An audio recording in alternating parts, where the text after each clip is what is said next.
Well, I have a good reason to make a new vlog right now, so I am kind of already happy, but still. I understand that the name of this video could be somewhat provocative, but it all it is all being done in a good spirit.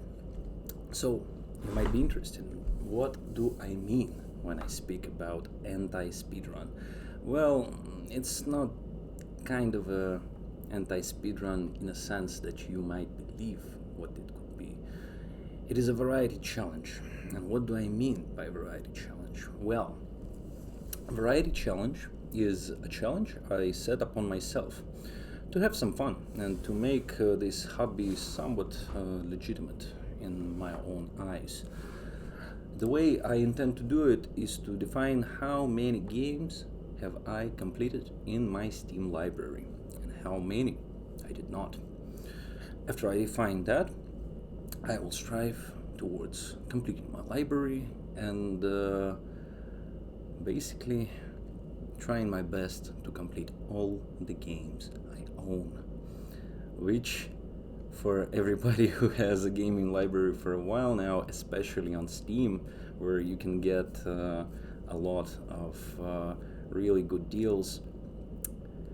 It's not it's not the easiest task, but still, some fun could be had on the path.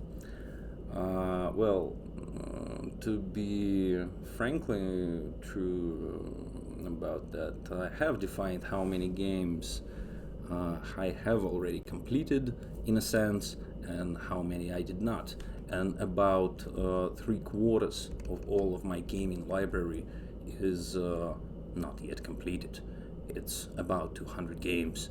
Well, not all of them are the same games, because some of them, like Deus Ex, could have more than one client, or Darksiders could have original client and remaster client as a gift was given to my account.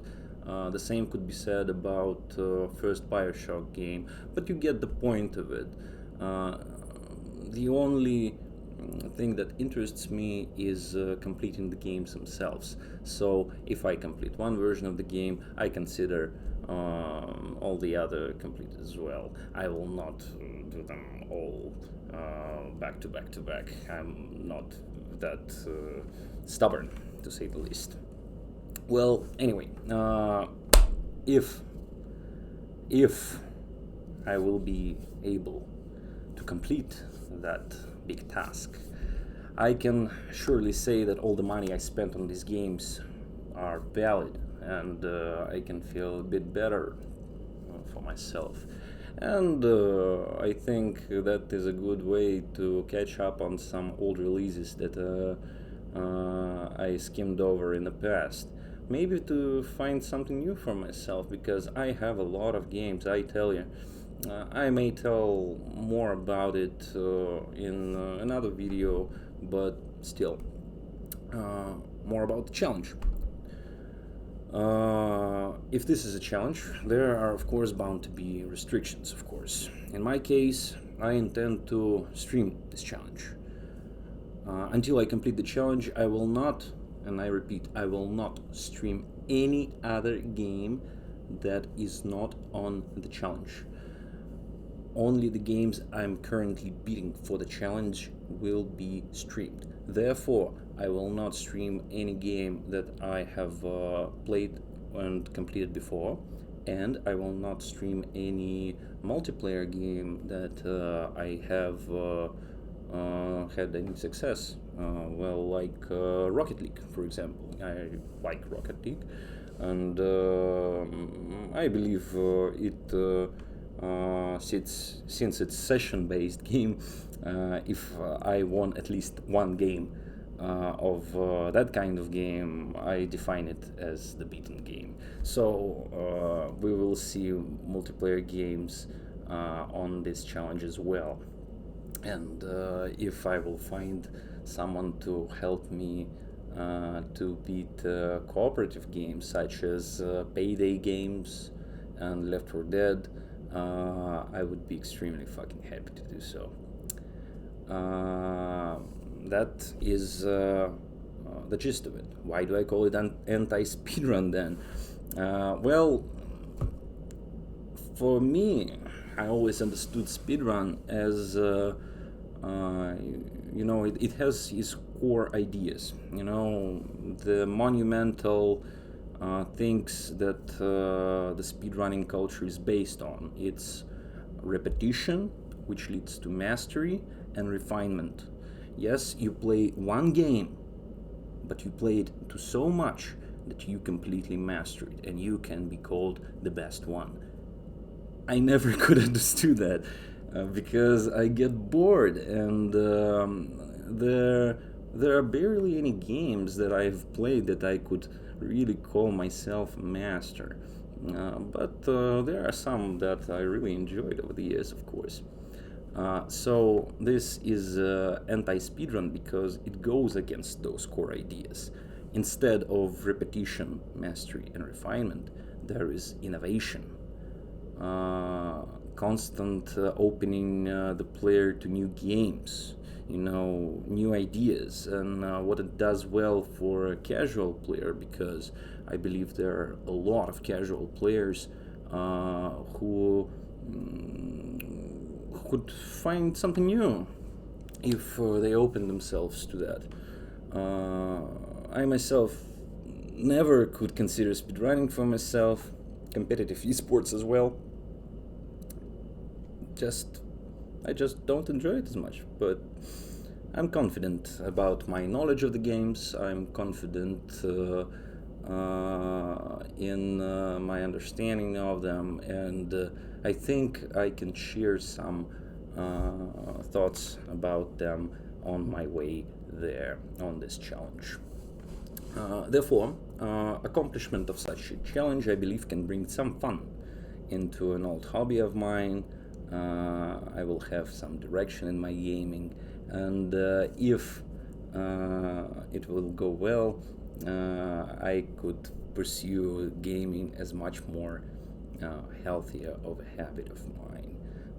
I will not game, senselessly, directlessly.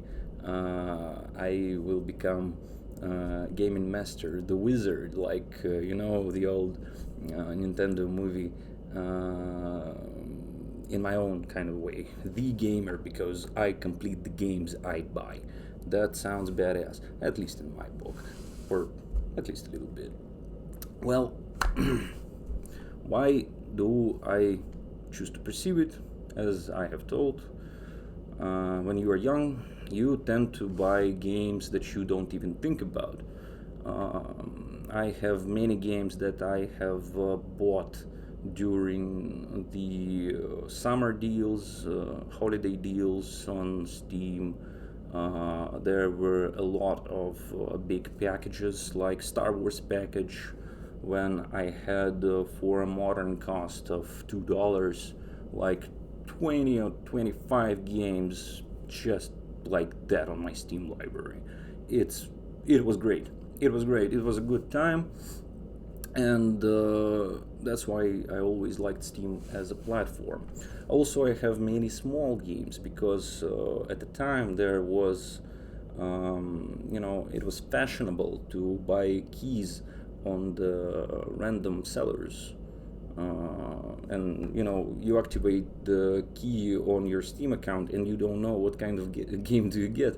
So I got a lot of really small and kind of tiny games, indie games, worthless to many people games, but I think it's time for them to shine.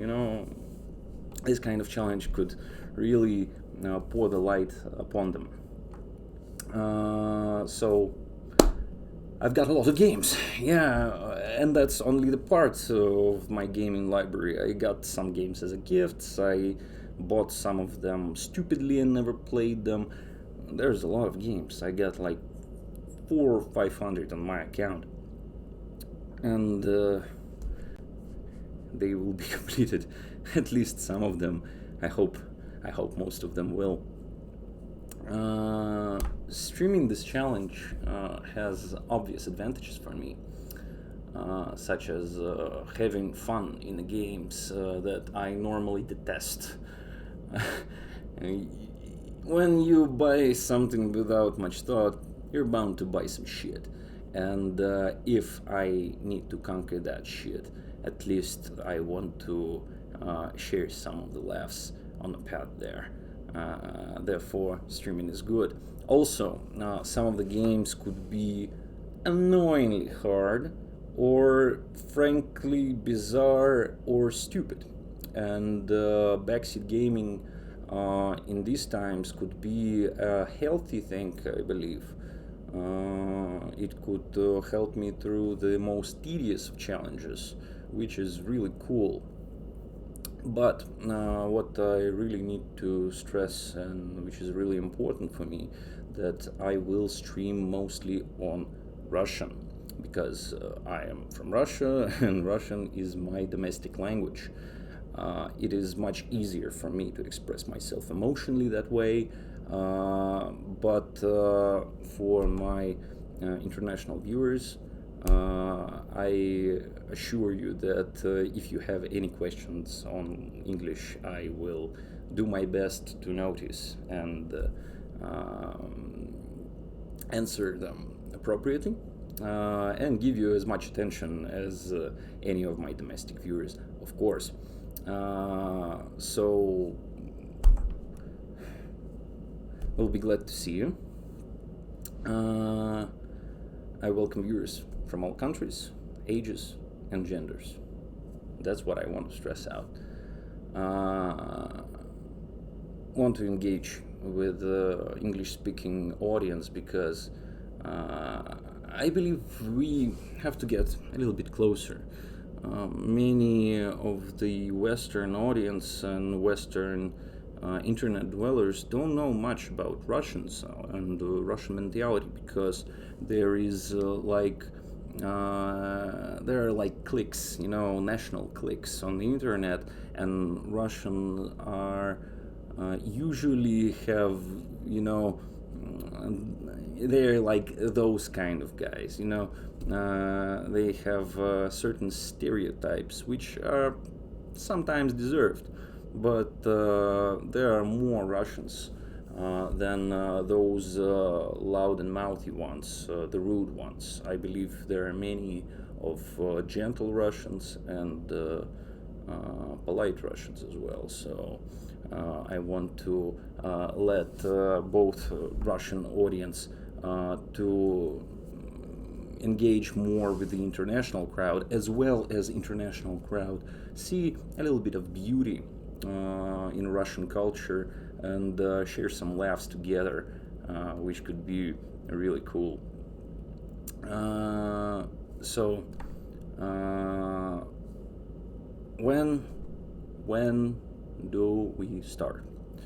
I decided that I will start my first stream this Monday. It will be 18 o'clock, 6 p.m. GMT plus 3, 18:00 in Moscow time. Currently, I'm setting up a new schedule for myself. I'm between jobs and whatnot. So if it could, if my schedule will become more stable, I believe, regular time will be established. But for the approximate time, it could shift from one time to another. Of course, I will do my best to include times in my schedule for routine streaming.